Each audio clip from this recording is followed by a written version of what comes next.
दोस्तों कई बार ऐसा आपने सुना होगा और बहुत ज्यादा देखने में भी आता है कि एक अपराध किया तो किसी एक ने है, लेकिन उसके साथ पुलिस कई लोगों को और उठा लेती है और साथ में सबको इकट्ठा सजा हो जाती है। अब आप ये कहते होगे कि आखिर जब एक बंदे ने कोई मर्डर किया है तो उसके साथियों को भी क्यों उठा लिया गया? भाई उन्होंने तो उसको मर्डर नहीं किया है, लेकिन वो हो सकता है उसके साथ रहे हो, लेकिन उन्होंने मर्डर नहीं किया है तो उसके ऊपर ऐसे चार्जेस क्यों लगा दिए? देखिए आज मैं इस वीडियो में आपको यही चीज समझाने वाला हूं कि ये कौन सी धारा के तहत आता है और कितना संगीन मामला है।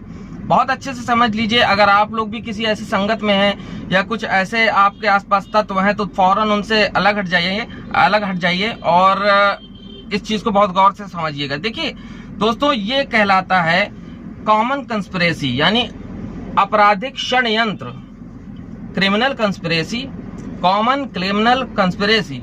120A 120B इसकी धारा है आईपीसी में। 120A क्या करती है? डिफिनेशन देती है कॉमन कंस्पिरेसी या क्रिमिनल कंस्पिरेसी की, और 120B आईपीसी की यह बताती है इसकी सजा के बारे में।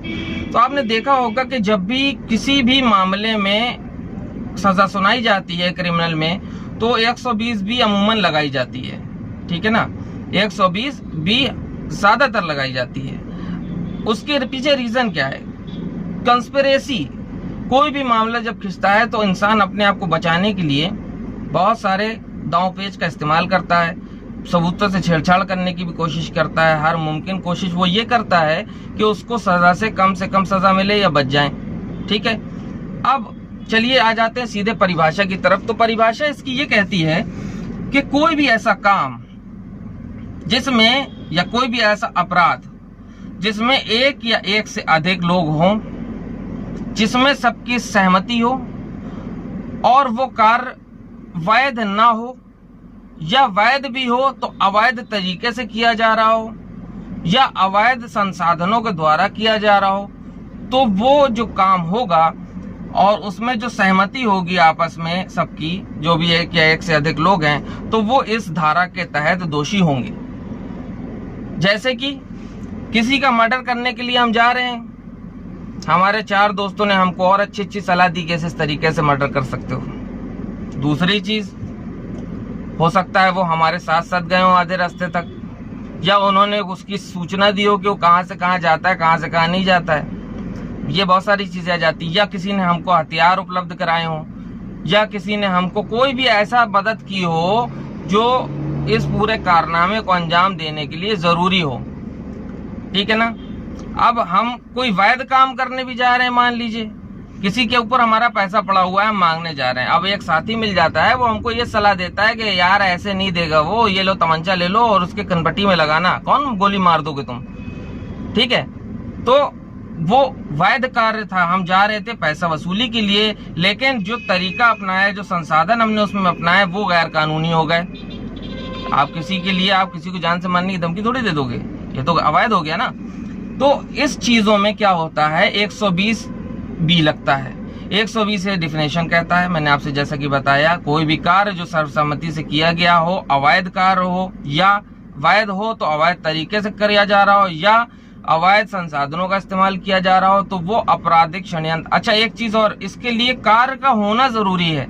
सिर्फ सोचने से कोई अपराधी नहीं हो जाता, कोई चार्जेस नहीं लगते, क्योंकि सोचने में किसी की कोई पाबंदी नहीं है, उसके ऊपर कोई भी आईपीसी की धारा जो है एप्लीकेबल नहीं है। सोचने में आप पूरी तरह स्वतंत्र हैं, आप चाहे जिसको सोच लें जो कुछ करने के लिए, सोचने में कोई पाबंदी नहीं है। धाराएं कब लगती हैं, अपराध कब होता है, जब वो एक्ट कर दिया जाता है, ठीक है, या अटेम्प्ट कर दिया जाता है उसको करने के लिए, वो भले ना हो पाया हो लेकिन अटेम्प्ट कर दिया। अब आ जाते हैं सजा की तरफ। तो इसकी सजा क्या है? तो देखिए, अगर कोई ऐसा अपराध हुआ है जिसकी सजा जो थी वो उम्र कैद थी, या फांसी की सजा थी, या कठोर कारावास वगैरह वगैरह, यानी कि बहुत संगीन टाइप का जुर्म, जैसे किसी का मर्डर, डकैती, ठीक है, इस तरह का, अगर राजद्रोह, इस तरह का जो ऐसे मतलब खतरनाक टाइप के जो अपराध हैं जिसकी बहुत लंबी सजाएं हैं, मृत्युदंड तक है, तो उस केस में जब आपराधिक षड्यंत्र लगेगा साथ वालों के ऊपर, तो वो उतना ही लगेगा जैसे कि मान लीजिए वो बिल्कुल भागीदार रहे हो। यानी अगर हमको मृत्युदंड दिया गया है तो हो सकता है दूसरे को भी मृत्युदंड ही दिया जाए, या कम से कम उसको उम्र कैद दे दी जाए, क्योंकि वो साथ रहा है। आ रही बात समझ में? अगर हम किसी का बलात्कार कर देते हैं और हमारे साथ 2 लोग और थे, भले उन्होंने कुछ ना किया हो, लेकिन उनको भी सजा उतनी ही होगी, क्योंकि ये माना जाएगा इन्होंने दुष्प्रेरण किया, यानी कि हुश्काया होगा। नहीं तो रोक लेते, अगर रोका नहीं, उसने कर दिया, ये खड़े तमाशा भी देखते रहे, तो यानी कि उन्होंने क्या किया, सपोर्ट किया है उसको। सपोर्ट करने की सजा उतनी है, ठीक है। दूसरी बात, ये तो हो गया पहला।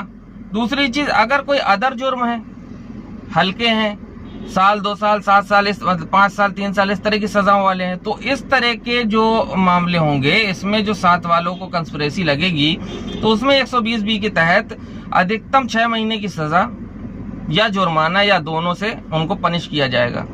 तो ये था 120A और 120B धारा IPC की दोस्तों।